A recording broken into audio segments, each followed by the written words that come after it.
YCP అధినేత జగన్ పై TDP నేత మాజీ మంత్రి గంటా శ్రీనివాస్ తీవ్ర వ్యాఖ్యలు చేశారు. కేవలం 11 సీట్లు మాత్రమే వచ్చిన జగన్ అసెంబ్లీకి వచ్చి మూసుకొని కూర్చోవాలని అన్నారు. ప్రజల తీర్పును స్వాగతించకుండా జగన్ వ్యవహరిస్తున్న తీరు సరికాదని అన్నారు.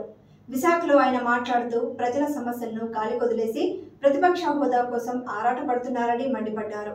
సీఎం చంద్రబాబు సీనియర్ నాయకుడని, చంద్రబాబుకు జగన్ సమకాలికుడు కాదనే విషయాన్ని ఆయన గ్రహించాలని హితవు పలికారు. జగన్ వైఖరి నచ్చకపోవడం వల్లే విజయసాయిరెడ్డి వైసీపీ నుంచి వెళ్లిపోయారని అన్నారు. చాలా మంది నేతలు వైసీపీని వీడేందుకు సిద్ధంగా ఉన్నారన్నారు. కేవలం అనర్హత వేటు నుంచి తప్పించుకునేందుకే జగన్ నిన్న అసెంబ్లీకి వచ్చారని దుయ్యబట్టారు. ఉత్తరాంధ్ర ఎమ్మెల్సీ ఎన్నికల్లో పాకలపాటి రఘువర్మకు కూటమి పార్టీలు మద్దతు ప్రకటించాలని కోరారు. తొలి ప్రాధాన్యత ఓటుతోనే రఘువర్మను భారీ మెజార్టీతో గెలిపించాలని అన్నారు.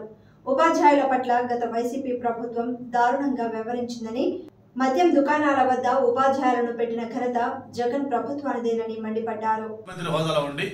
స్వయంగా ఆయన ఆ రోజు 23 మంది శాసనసభ్యులు ఉండి ఒక ప్రతిపక్ష హోదా ఉంటే మేము కొంతమంది ఎమ్మెల్యేలు తీసుకుంటే నీకు ప్రతిపక్ష హోదా కూడా ఉండదు అని చెప్పి అన్న వ్యక్తి ఈ రోజు తగుదలమ్మా అని చెప్పి 11 మంది ఎమ్మెల్యేలు ఉంటే ఈ రోజు దాని మీద ఆయన మాట్లాడటం ఎంత దెయ్యాలు వేదాలు వచ్చినట్టు అని చెప్పి తెలియజేసుకుంటూ, మరి ఇప్పటికైనా కూడా నేను జగన్మోహన్ రెడ్డికి ఒకటే చెప్తా ఉన్నాను. ఎలక్షన్ ముందు చెప్పాను, అది మునుగుతున్న పడవ అని చెప్పని. ఈ రోజు అది పడవ మునిగిపోయింది ఆల్మోస్ట్ ఆల్. చివరికి తనతో పాటు A2గా ఉండి తన అన్నిట్లో కూడా భాగస్వామ్యంగా ఉన్న విజయసాయిరెడ్డి గారు కూడా ఈ మధ్య పార్టీకి ఎంపీ పదవికి రాజీనామా చేసిన నేపథ్యంలో ఈరోజు ఎవరు ఉంటారు, తెల్లారేసరికే ఎవరు వెళ్లిపోయారో అనే వార్త వినాల్సి వస్తుందో తెలియని పరిస్థితిలో ఈరోజు వైఎస్ఆర్సీపీ పార్టీ ఉంది. జిల్లాలకు జిల్లాలు ఈరోజు అక్కడ ఇన్ఛార్జీల దగ్గర నుంచి కూడా ఒక్కొక్కరు ఖాళీ అయిపోయి ఆ పార్టీ నుంచి బయటకు వస్తున్న నేపథ్యం. ఎందుకంటే ఇది పార్టీ యొక్క అధినాయకుడు ఉండే యాటిట్యూడ్ బట్టే. ఎలక్షన్ లో గెలుపోవడం సహజం. తెలుగుదేశం పార్టీ కూడా 1-2 సార్లు ఓడిపోయింది. ఓడిపోయిన తర్వాత కూడా నాయకుడు క్యాడర్ పట్ల, లీడర్ల పట్ల ఎలా ఉండాలి, ఎలా పోరాటం చేయాలి, ఎలా పార్టీని ముందుకు తీసుకెళ్లడానికి ఒక పద్ధతి ఉంటుంది. మరి ఇక్కడ జగన్మోహన్ రెడ్డి గారికి అటువంటి ఏమి లేవు. అంతా A to Z ఆయనే, సర్వం ఆయనే. నా వల్లే పార్టీ గెలుస్తుంది, నేను కుక్కను పెట్టినా గెలుస్తారని చెప్పని అభిప్రాయం ఉన్న వ్యక్తి. అలాంటి వ్యక్తికి ఈ రోజు మొన్న ఎలక్షన్ లో దెమ్మ తిరిగింది. ఇప్పుడు కూడా వాస్తవాలు గ్రహించుకోకుండా ఇప్పటికీ ఆయన వైఖరి ఎలా ఉందో మనం చూస్తా ఉన్నాం. ఆ ముఖ్యమంత్రిగా ఉన్న 5 ఏళ్లు ఎలా ఆయన ప్రవర్తించాడో ముఖ్యంగా మీడియా మిత్రులు చాలా మంది తెలుసు.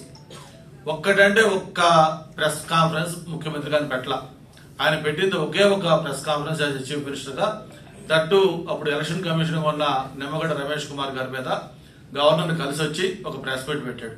అది కూడా నేరుగా ఒక ఎలక్షన్ కమిషన్ ని ఎటువంటి అలిగేషన్ చేశాడో మీకు గుర్తుంది, కాస్ట్ల దగ్గర నుంచి అన్ని.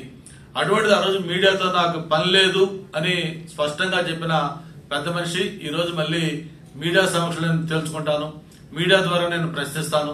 ఈరోజు ఎమ్మెల్యేగా గెలిపించేది ఏదైనా సమస్యల్ని అసెంబ్లీలో మాట్లాడమని, పోరాటం చేయమని. కానీ దానికి విరుద్ధంగా ఈరోజు ఆయన నాకు ప్రతిపక్ష హోదా ఇవ్వలేదు కాబట్టి నేను అసెంబ్లీకి వెళ్ళాలని చెప్పని బాయ్కాట్ చేసే పరిస్థితి చూస్తా ఉన్నాం. మరి నిన్న వెళ్ళారు, ఆయన అటెండ్ అయ్యారు. ఎందుకు వెళ్ళారో కూడా మీకు తెలుసు. ఏదైతే ఈరోజు అసెంబ్లీ గైడ్ లైన్స్ ప్రకారం, రూల్స్ ప్రకారం 60 రోజులు కంటిన్యూగా కానీ ఆబ్సెంట్ అయితే తన శాసనసభ్యత్వం పోతుంది అని స్పీకర్, డిప్యూటీ స్పీకర్ చెప్పిన నేపథ్యంలో దాన్ని కాపాడుకోవడం కోసం టెక్నికల్ గా అసెంబ్లీకి అటెండ్ అయినట్టుగా అటెండ్ అయ్యి మళ్ళీ దాన్ని బ్యాక్అట్ చేశారు. ఇవన్నీ కూడా ప్రజలు గమనిస్తున్నారు.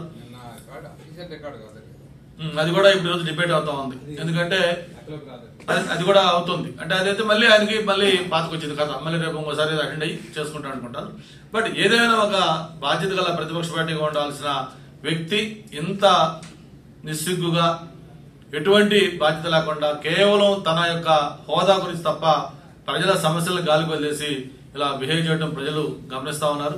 ఇదే వైఖరి కొనసాగిస్తే రేపు భవిష్యత్తులో మనం చరిత్రలో చదువుకునే విధంగా, గతంలో ఒకప్పుడు 2014-19లో ప్రతిపక్ష పార్టీ ఉండింది, 1924లో అధికార పార్టీలో ఉన్న వైఎస్ఆర్ పార్టీ అప్పుడు ఉండేది అని చెప్పి చరిత్రలో చదువుకోవాల్సిన పరిస్థితి వస్తుంది.